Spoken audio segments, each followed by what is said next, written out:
Olá, meu nome é Letícia Monteiro, eu sou aluna de doutorado aqui do Programa de Pós-Graduação em Oceanografia da Universidade de São Paulo.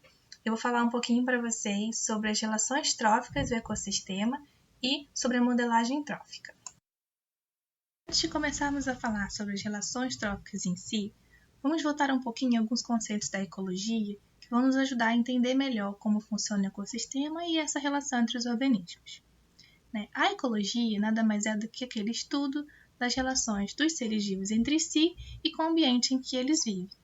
Os conhecimentos ecológicos eles são fundamentais para tentarmos reverter alguns dos graves problemas ambientais que nós mesmos acabamos provocando.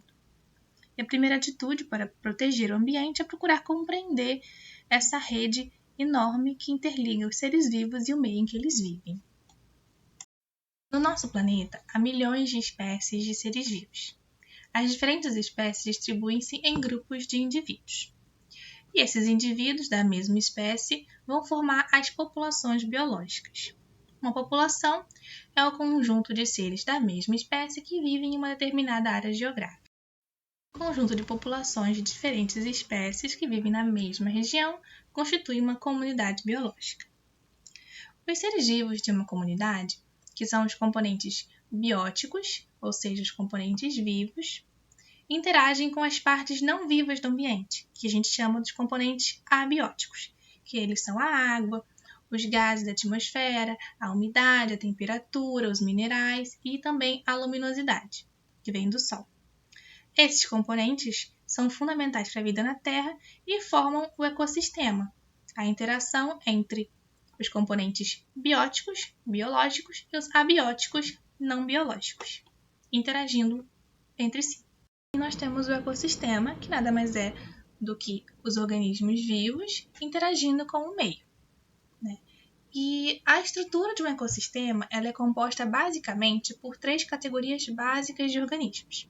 Nós temos os produtores, os consumidores e os decompositores. Cada uma dessas categorias ocupa um nível trófico ou um nível alimentar diferente.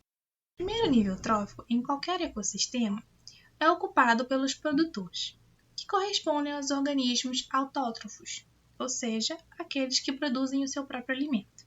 São principalmente aqueles organismos que fazem fotossíntese, que possuem clorofila e através desse processo conseguem absorver a radiação solar e transformar em alimento.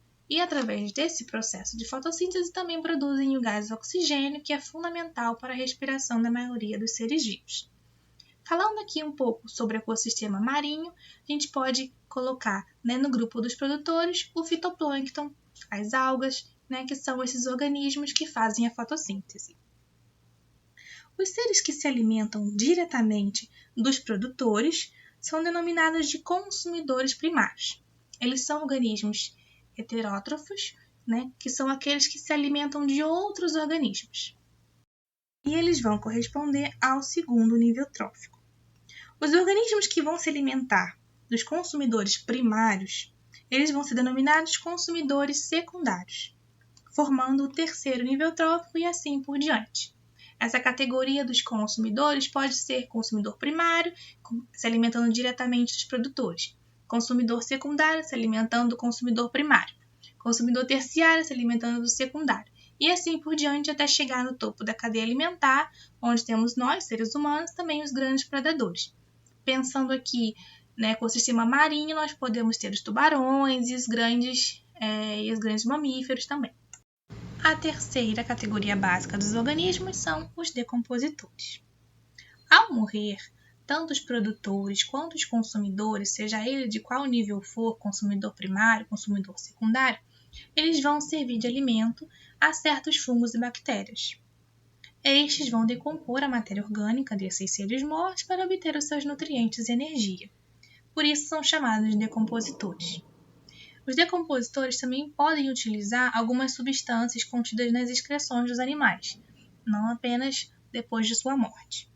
E essa decomposição é extremamente importante para permitir a ciclagem dos elementos químicos que podem voltar a fazer parte de outros seres vivos dentro do ecossistema, dentro dessa rede trófica, dessa cadeia trófica. Vocês sabem um pouquinho sobre essas categorias, das 3 principais categorias dos organismos dentro do ecossistema, a gente pode aprofundar um pouco mais nas relações tróficas, né? Quando a gente fala de cadeia alimentar, dá a ideia de uma linha reta, de um sistema linear. Temos o produtor, que serve de alimento para o consumidor primário, que serve de alimento para o consumidor secundário, e assim por diante. Mas dentro do ecossistema, as relações alimentares, elas são muito mais complexas, né? É muito mais uma teia trófica, uma teia alimentar, do que apenas uma cadeia linear, né? Pensa em nós, seres humanos. Nós não nos alimentamos apenas de um único alimento. A gente tem uma vasta, né, variedade de alimentos. Algumas vezes estamos comendo outros animais, seja peixe, seja carne, seja frango. Outras vezes estamos alimentando de frutas, de verduras, de folhas, né? Então, nós temos uma dieta bem diversificada. E pensando, né, dentro do ecossistema marinho, por exemplo, que é o nosso foco aqui, é a mesma coisa, né? Um peixe pode se alimentar de diversos outros peixes, de crustáceos, de algas, e tem uma dieta bem diversificada. Então, o ecossistema ele é muito mais uma teia alimentar do que apenas uma cadeia alimentar. Tem falado desde o início, o ecossistema não é apenas a parte biológica dos organismos.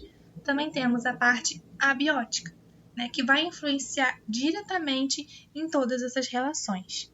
Quando a gente tem um aumento da temperatura, por exemplo, das águas dos oceanos, isso influencia na alimentação, influencia na reprodução, influencia diretamente nos organismos. Então, a luminosidade da água, quando a gente tem uma turbidez maior, devido à poluição ou algum outro fator, isso impede a entrada de luz solar, o que vai impactar diretamente os organismos produtores, que não vão conseguir fazer fotossíntese porque não tem luz. E isso gera uma cadeia, uma cascata. Você não tem produtor primário, quem vai se alimentar dele? Então vai ter uma queda também no consumidor primário. Então qualquer efeito dentro da cadeia trófica tem sempre um reflexo. Toda ação vai ter uma reação, né? Aqui eu trouxe um exemplo de um trabalho, de um artigo bem famoso, que fala um pouco sobre essa cascata trófica depois de um evento atípico. Nesse estudo que aconteceu na Califórnia, eles mostram, né, o que acontece quando você tira um predador de topo. No caso, né, que a gente é um exemplo, apenas a floresta de kelpis, os ouriços e a lontra.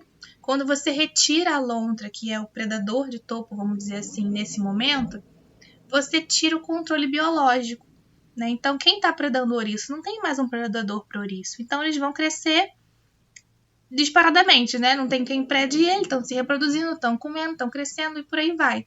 E aí ele acaba virando uma praga, né, para a floresta de kelpis, das algas, que não estavam acostumadas a ter tanto predador assim. Então, a retirada da lontra, que fazia o controle biológico dos ouriços, fez com que a população de ouriços crescesse demasiadamente, e isso fez com que eles predassem muito as algas, né, as florestas de kelpis, e isso fez com que a biomassa da floresta diminuísse muito. Então, foi o quê? Foi uma reação em cascata. Você tira um predador de topo, você tem um reflexo lá no produtor, nesse caso, nas algas. Eu expliquei um pouquinho sobre as relações tróficas, sobre as teias tróficas e sua complexidade, e como, né, uma pequena alteração em um organismo pode alterar toda a teia trófica. Mas então, o que isso tem a ver com a modelagem trófica? O que é a modelagem trófica? A modelagem trófica ela surge como uma tentativa de compreender melhor o ecossistema, né? Através da utilização desses modelos matemáticos, de alguns softwares de computador, a gente consegue representar, né, no computador o ecossistema real. Né? É claro que a gente precisa de diversos dados, né, temperatura da água, quando a gente pensa em modelos marinhos, né? Temperatura, a biomassa, alguns parâmetros físicos.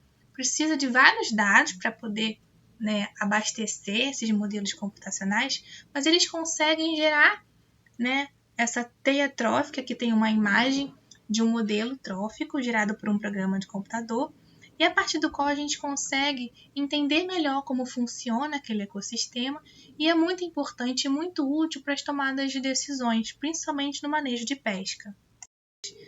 Podemos simular situações hipotéticas, por exemplo, o que aconteceria com aquele ecossistema se aumentasse muito o esforço de pesca, se pescasse muito. O que aconteceria com aquilo? Você pode, através do modelo computacional, simular esse aumento da pesca e ver o que aconteceria com aqueles recursos, com aqueles organismos que estão ali.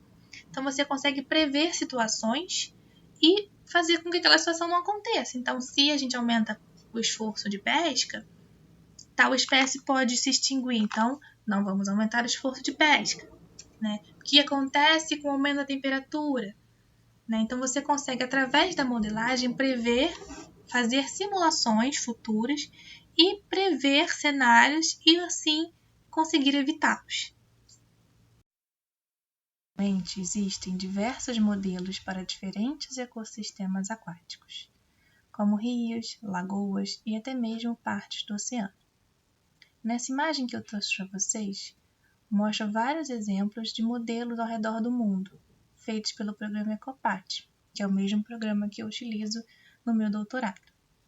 Como eu tinha falado para vocês no início, sou aluna de doutorado aqui da USP e eu tenho trabalhado com a modelagem ecossistêmica, que consiste em modelar uma parte do Oceano Atlântico aqui na nossa região sul e sudeste.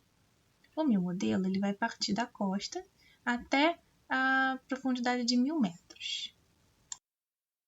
As regiões marinhas são muito importantes e ainda abrigam organismos que são fonte de alimento para diversos seres, inclusive para nós, seres humanos. Nesse sentido, a modelagem vem como uma ferramenta para poder nos ajudar a compreender melhor o funcionamento dos ecossistemas e como eles se comportam ao longo do tempo, permitindo assim que os gestores e tomadores de decisões possam fazê-las para que haja sempre um manejo adequado para o ecossistema poder se manter.